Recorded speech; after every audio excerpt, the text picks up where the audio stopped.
Boa noite, meus irmãos, graças a paz. Amém? Deus é bom, né?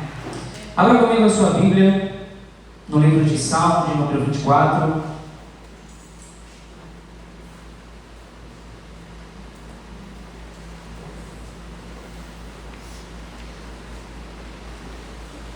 Salmos, de número 24, nós vamos fazer a leitura desse texto hoje.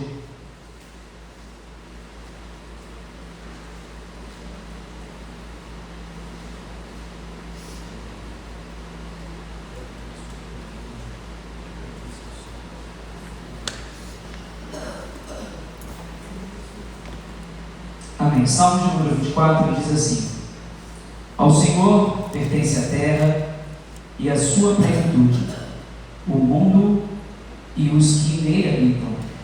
Porque ele fundou sobre os mares e sobre as correntes a estabeleceu. Quem subirá ao monte do Senhor? Quem há de permanecer no seu santo lugar? O que é limpo de mãos e puro de coração, que não entrega a sua alma à falsidade, nem faz juramentos com intenção de enganar. Este receberá do Senhor a bênção e a justiça de Deus da sua salvação. Essa é a geração dos que o buscam, dos que buscam a face do Deus de Jacó. Levantem as suas cabeças, ó portas, levantem-se, ó portais eternos, para que entre o Rei da Glória. Quem é este Rei da Glória? O Senhor, forte e poderoso, o Senhor poderoso nas batalhas. Levantem suas cabeças, ó portas, levantem-se, ó portais eternos, para que entre o Rei da Glória. Quem é este o Rei da Glória? O Senhor dos exércitos. Ele é o Rei da Glória. Amém, queridos? Ele é o Rei da Glória. Queridos, o livro de Salmos é um livro que marca, e é um livro muito especial na história do povo de Deus, porque se nós formos olhar para todo o livro de Salmos como um todo, ele não só narra episódios importantes da história do povo de Deus, mas eles narram como que a nação olhava e como que a nação compreendia quem era o Senhor. E é fantástico nós vemos, porque muitos salmos, eles trazem aspectos da contemplação da beleza do Senhor, de olhar para o seu próprio coração. São muitos salmos que marcam lamentos, períodos de dor da nação de Israel, sobretudo quando eles estavam no cativeiro babilônico. Quantos lembram do Salmo 42? Como a corça suspira pelas águas, assim por diante de Deus suspira a minha alma. O salmista ali declarando a saudade que ele sentia da sua nação, a saudade que ele sentia do templo. Ou o Salmo 126, que a nossa boca se encheu de riso.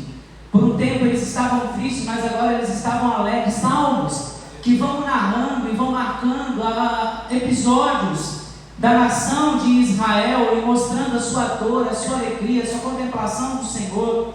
E o salmo que nós lemos nessa noite, o Salmo 124, marca um dos episódios mais especiais da nação de Israel. É um salmo muito especial, queridos. Ele marca quando Davi, depois de vencer muitas batalhas, ele decide estabelecer Jerusalém como a capital da nação. E o contexto em que esse salmo foi escrito é o texto de 2 Samuel, capítulo 6, e o texto de 1 Crônicas, capítulo 15.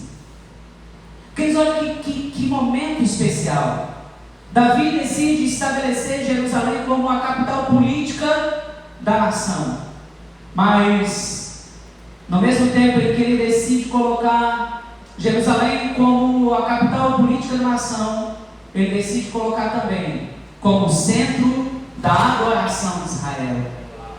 O que Davi está dizendo é que nós não podemos ter nenhum momento da nossa vida, nenhuma conquista, nenhuma celebração, nenhum episódio fantástico, sem que Deus faça parte desse momento.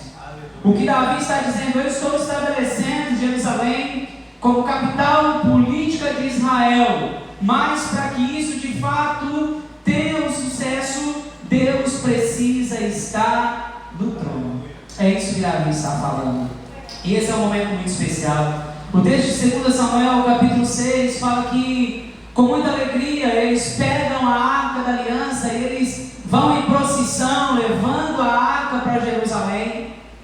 Mas diz que em um determinado momento algo acontece, um imprevisto acontece. Um dos bois que está levando a arca tropeça e um homem chamado Uzá vai tentar pegar a arca, tentar salvar a arca, mas o que o texto diz? Ele morre, porque ele toca indevidamente na arca. Por consequência disso, então, eles todos com muito temor, diante daquilo que tinha acontecido, eles levam a arca para a casa de Obed-Edom. E depois que a arca da aliança está na casa de Obed-Edom, Obed-Edom prospera de uma forma extraordinária. A bênção de Deus estava ali.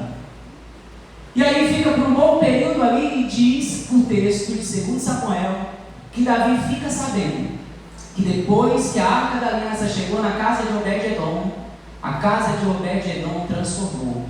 A casa de Obed-Edom prosperou.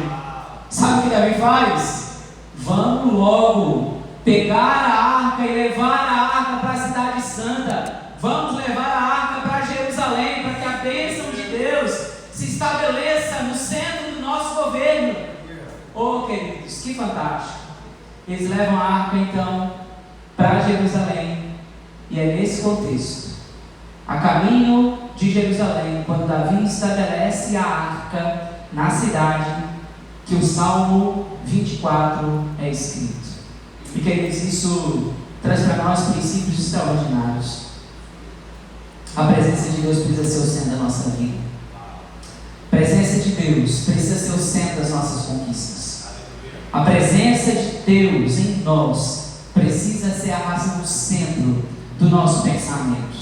E é sobre isso que eu quero conversar com vocês essa noite, alguns princípios que esse texto nos traz sobre adoração, sobre quem Deus é.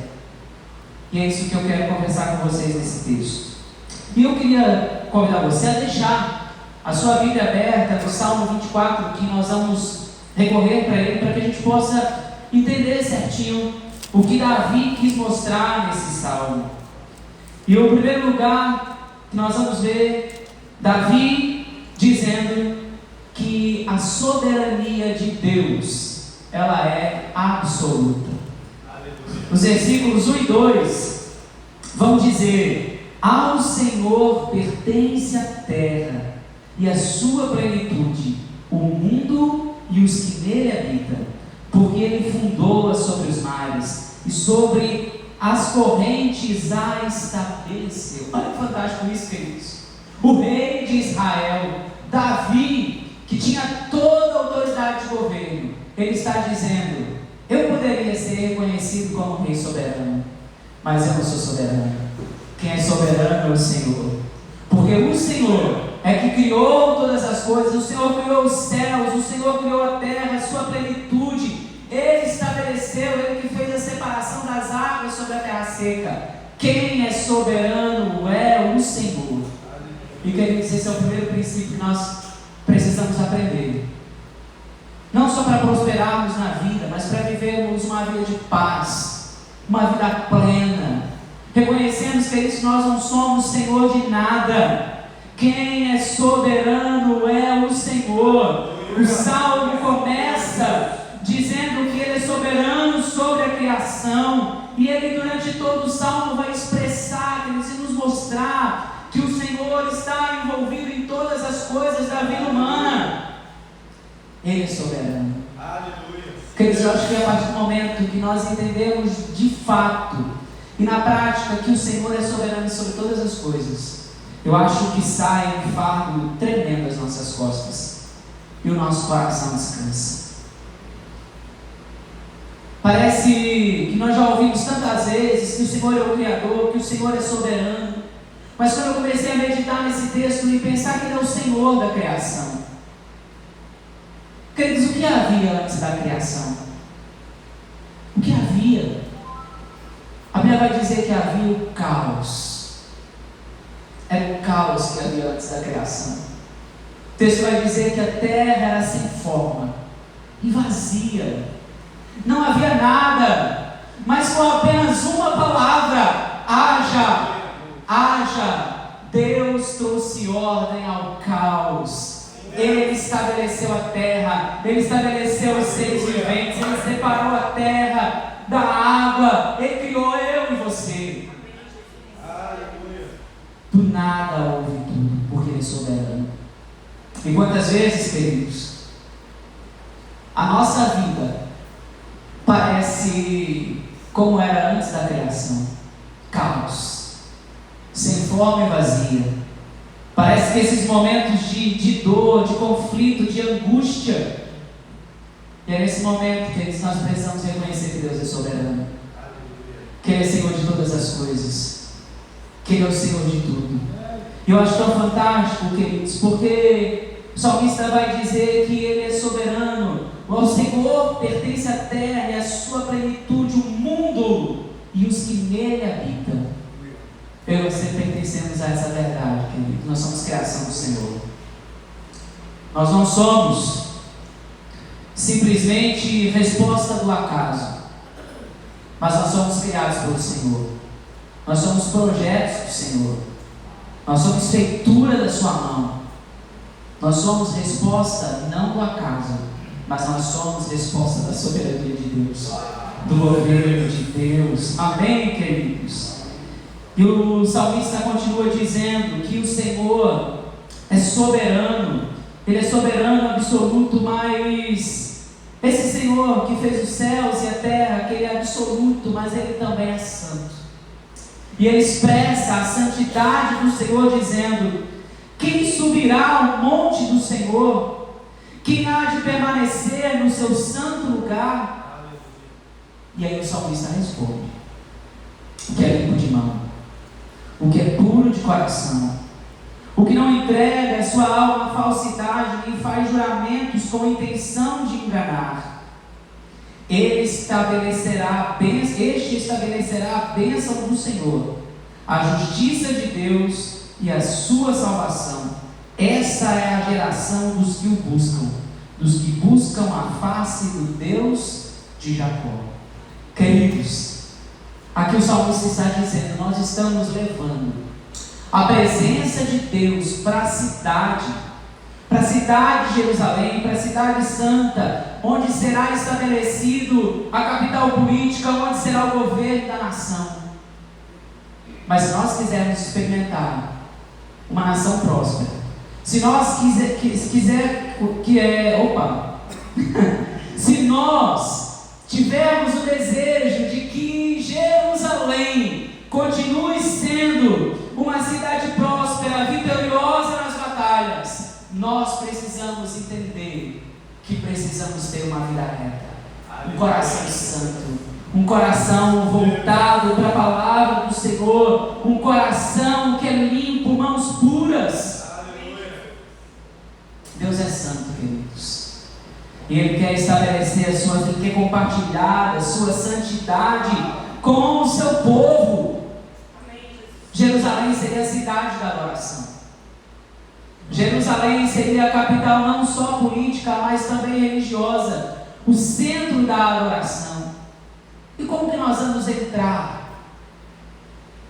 diante da presença de Deus?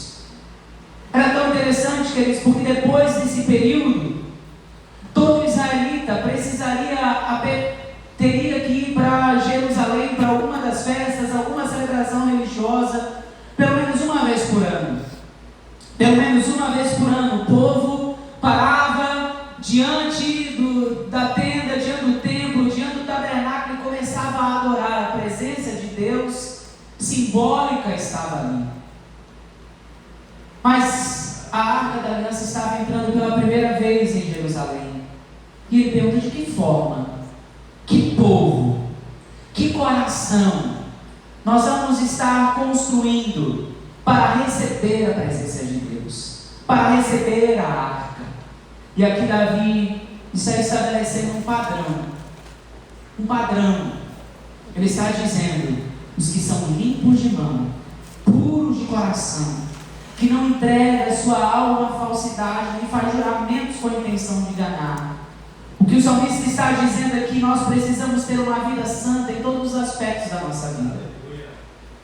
Desde a centralidade do nosso coração em Deus, quanto das nossas relações pessoais. Porque ele está dizendo, o que não entrega a sua alma à falsidade, ou seja, aquele que não inclina o seu coração para a idolatria, que não divide o seu coração com outros deuses, mas que o Deus supremo, o Deus verdadeiro, ele tem a centralidade do coração humano, ele tem a plenitude do coração humano, do pensamento. Queridos, que fantástico nós pensarmos sobre isso. Que lugar Deus ocupa no nosso coração? Que lugar Deus ocupa no nosso coração? A intensidade da ocupação de Deus em nós é que vai reverberar na pureza do nosso coração e na limpeza das nossas mãos, das nossas atitudes. Que Ele tem mãos limpas. Que Ele tem mãos limpas. A sua vida é uma vida reta. O seu coração é um coração puro. Não divide o coração com os deuses desse século, com os pensamentos desse mundo. Mas Deus é supremo. Nem faz juramentos com a intenção de enganar. Assim como nós precisamos ter um relacionamento profundo com Deus, um relacionamento correto com Deus, nós precisamos ter um relacionamento correto com o próximo. Porque uma vida onde Deus é o centro, ela reverbera na ética também. Nós somos justos em que fazemos. Nós somos corretos naquilo que fazemos. Quem subirá ao monte do Senhor? E aqui, queridos, nesse período a arca representava a presença de Deus. A verdade quer dizer que ninguém por si mesmo tem condições de limpar as suas mãos e purificar o seu coração. Mas através de Jesus Cristo, Ele limpou as nossas mãos, Ele purificou o nosso coração. A justiça plena de Cristo foi colocada sobre nós. Agora nós podemos entrar com confiança, com ousadia no monte do Senhor. Nós podemos entrar no seu santo lugar, porque as nossas mãos foram limpas e o nosso coração foi purificado pelo sacrifício de Jesus na cruz.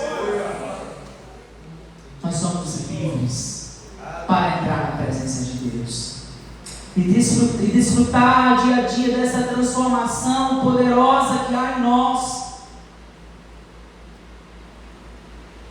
E isso é condicional para uma promessa.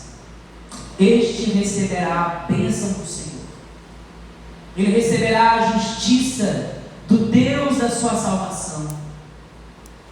É verdade que existem bênçãos extraordinárias para nós, queridos. O próprio apóstolo Paulo vai dizer aos Efésios, no capítulo 1, bendito seja Deus e Pai de nosso Senhor Jesus Cristo, que tem nos abençoado com todas as bênçãos nas regiões celestiais em Deus, em Cristo. Ele tem bênçãos extraordinárias para nós, queridos. Mas é bem verdade também que para que eu e você possamos viver debaixo dessas bênçãos, nós precisamos inclinar o nosso coração para o dono da bênção.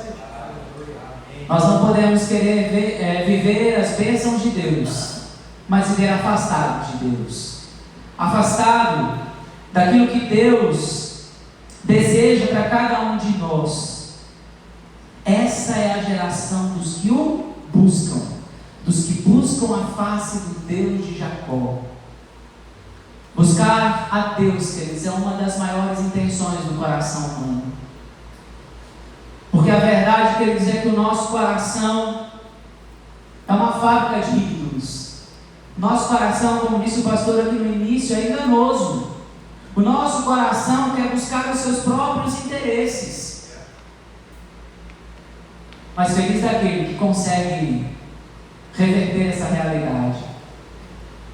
E por conta da obra de Cristo na cruz e da habitação do Espírito Santo em nós podemos buscar a Deus.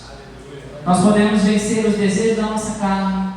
Nós podemos viver e vencer a nossa natureza pecaminosa e buscar a face de Deus de Jacó. E buscar a Deus com toda a força do nosso coração. E viver cada vez mais uma vida santa. Porque o nosso Deus é santo.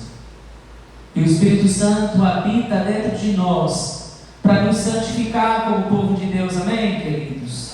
Então nós podemos entrar na presença de Deus com ousadia. Quais os princípios que esse salmo nos ensina para termos uma vida próspera, abençoada? Nós já vimos, em primeiro lugar, que precisamos reconhecer a soberania absoluta de Deus. Nós precisamos reconhecer a santidade de Deus e viver essa vida santa. E em terceiro lugar, nós vamos ver que o salmista está dizendo que nós precisamos reconhecer e viver os valores do reino de Deus. A partir do versículo 7, o texto vai dizer: levantem as suas cabeças, ó portas, levantem-se, ó portais eternos, para que entre o Rei da Glória. Quem é o Rei da Glória? O Senhor, forte e poderoso, o Senhor poderoso nas batalhas. Levantem as suas cabeças, ó portas, levantem-se, ó portais eternos, para que entre o Rei da Glória. Quem é este, o Rei da Glória? O Senhor dos Exércitos. Este é o Rei da Glória. Queridos, olha que coração fantástico do Rei Davi. O que ele está dizendo é que para que o reino de Israel fosse de fato um reino inabalável, precisaria nele ser estabelecido o reino de Deus. Porque um reino vitorioso não é humano. Um reino vitorioso, ele é eterno. E ele está dizendo: se preparem, levantem, vamos estar a postos, porque estará entrando o Rei da Glória. A arca, a presença está chegando, está sendo estabelecida no meio do povo, para que o reino de Deus seja estabelecido entre nós. E essa é uma realidade minha e sua hoje, queridos. O reino de Deus está entre nós. O reino de Deus foi inaugurado em Cristo, amém, queridos? O reino já está entre nós. Levantem-se, ó portais eternos, levantem-se, para que entre o Rei da Glória. O reino de Deus já está entre nós. E nós precisamos viver as dimensões desse reino, amém, queridos? Nós precisamos viver os valores desse reino. Nós precisamos viver os princípios desse reino. E o texto pergunta: quem é o Rei da Glória? Qual é o reino? Quais são os valores que governam a nossa vida? O que governa o meu e o seu coração? E o salmista diz de uma forma muito fantástica, o rei dizendo: não sou eu que sou o rei, mas ele é o Rei da Glória. Ele, o Senhor dos Exércitos, é o Rei da Glória. O que ele está dizendo é que o reino é do Senhor, o governo é do Senhor, as vitórias nas batalhas vêm do Senhor. Nada é pela força humana, nenhum reino, nenhuma conquista, nenhuma vitória, nenhum ato de prosperidade vem da força e do braço humano, mas vem do Rei da Glória, o Senhor dos Exércitos, forte e poderoso nas batalhas. Oh, aleluia! Glória a Deus! Aleluia! Oh, irmãos, o reino de Deus está entre nós. Amém. E o seu reino é de justiça, o seu reino é de igualdade, o seu reino é vitorioso. Os reinos deste mundo vêm e vão, os partidos desse mundo vêm e vão. Toda hora nós estamos estabelecendo um Salvador da pátria. Mas a verdade é que o Rei poderoso, invencível, santo, justo, inabalável é o Senhor. Este reino sim é inabalável. Levantem-se, ó portais eternos, para que entre o Rei da Glória. Oh, queridos, a verdade é que a Arca da Aliança esteve em Jerusalém por um tempo. Ela esteve no templo por muito tempo. Jerusalém, por um bom tempo, foi uma capital próspera. Mas nós bem sabemos que o Império Babilônico destruiu tudo. Sabe por quê? Porque isso era só um simbolismo. A arca apontava para algo muito maior. A arca era uma presença de Deus transitória e temporária. Ela esteve um tempo na casa de Obed-Edom, mas foi embora. Ela foi para Jerusalém. Ela ficou um tempo em Jerusalém, mas depois ela foi embora. Ela só apontava para uma verdade, para a presença de Deus encarnada entre os homens, Jesus Cristo. Este é o Rei da Glória. Ele é a presença eterna, a presença encarnada, mas não transitória e nem temporária. É a presença permanente e eternamente entre o povo. Aleluia! Essa presença, ela não é tirada de nós.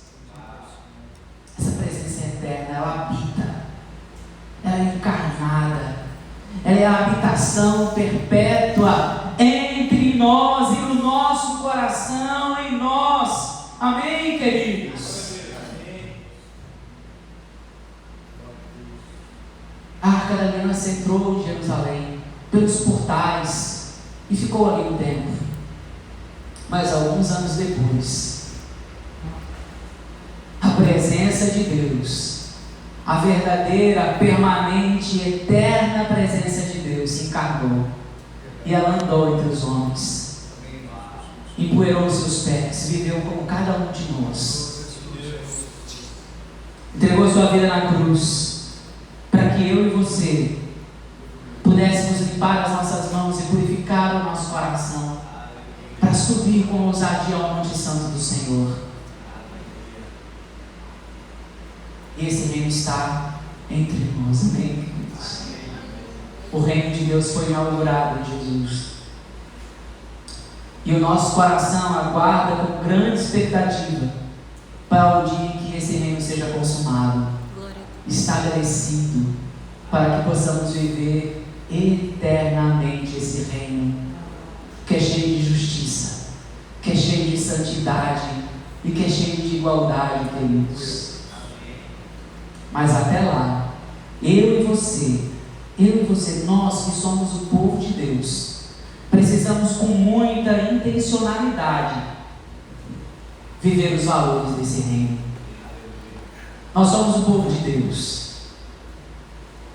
E como povo de Deus, nós precisamos entender que Ele é soberano em todo o tempo.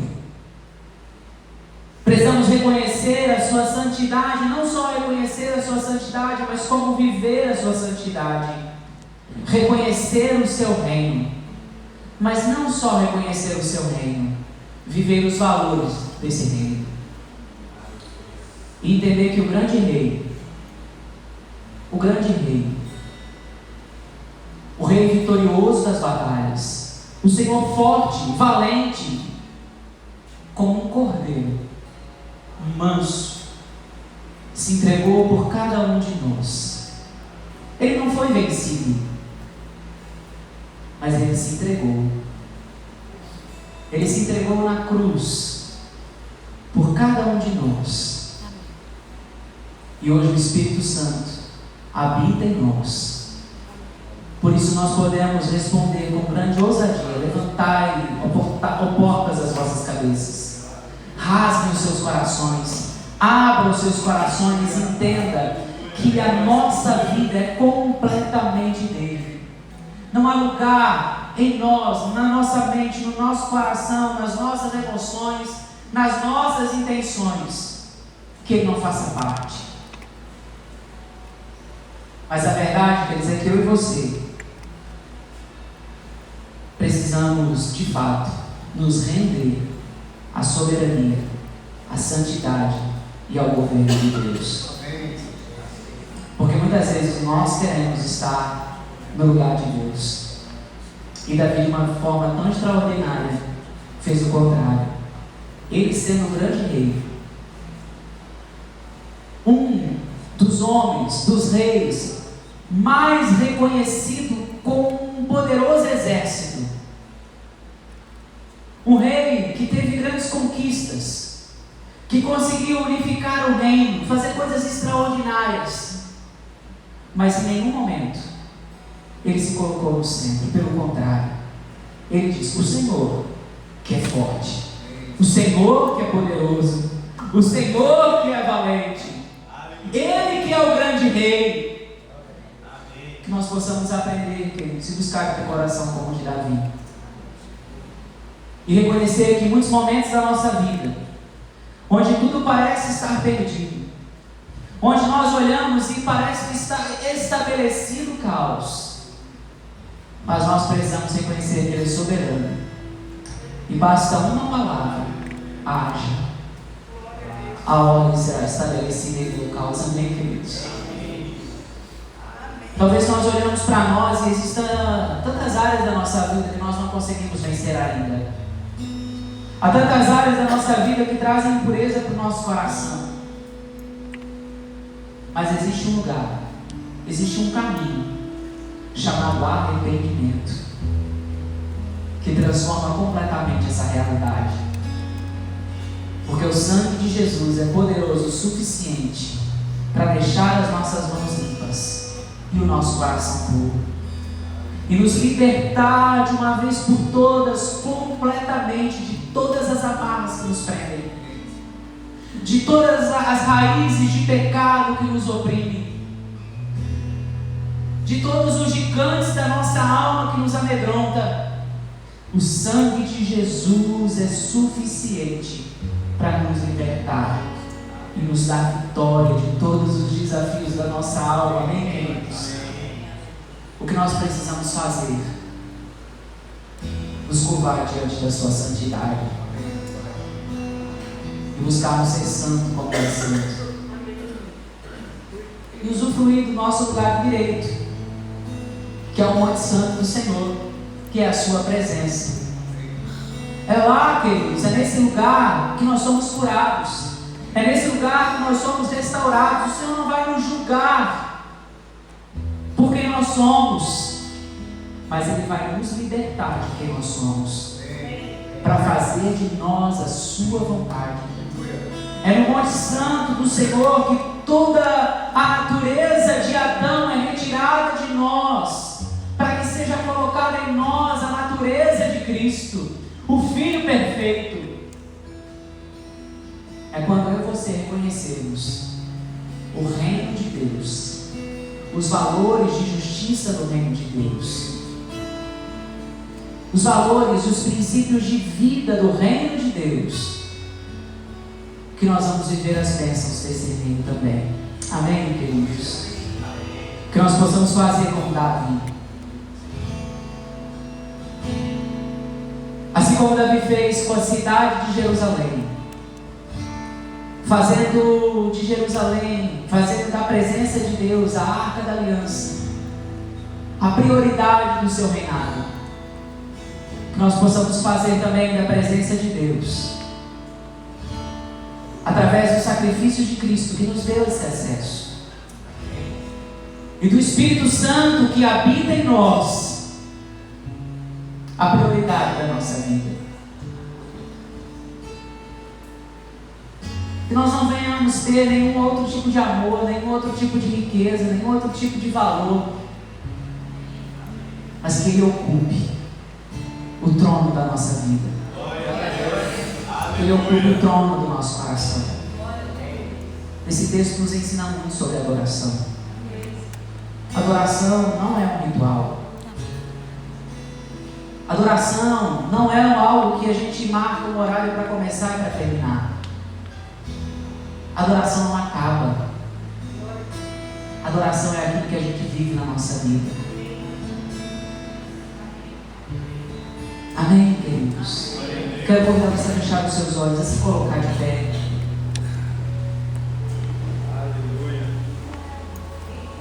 E eu gostaria que você tivesse esse tempo para fazer uma autoanálise da sua vida e do seu coração.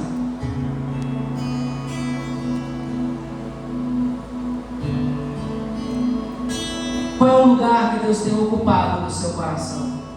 Qual é o lugar que Deus tem ocupado na sua vida? Qual é o lugar que Deus tem ocupado no seu casamento? Qual é o lugar que Deus tem ocupado na criação dos seus filhos? Qual é o lugar que Deus tem ocupado na sua empresa? Qual é o lugar que Deus tem ocupado no seu trabalho? Qual é o lugar que Deus tem ocupado nas suas negociações?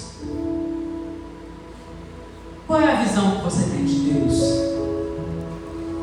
Quem é Deus para você? Nas adversidades, como que você olha para Deus? Nas conquistas, nas maiores conquistas da sua vida, qual lugar de celebração que Deus ocupa?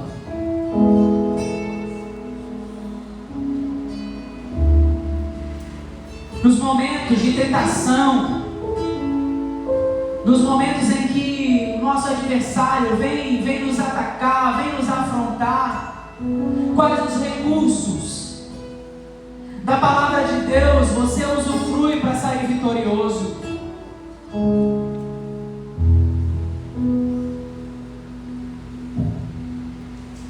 Qual lugar, qual altar de adoração você tem construído com a sua vida, com as suas atitudes, para entregar ao Senhor? Eu quero convidar você nessa noite a pedir para que o Espírito Santo venha sondar o teu coração e você, como um ato de entrega, rasgue o seu coração diante do Senhor e comece a talvez se arrepender de comportamentos,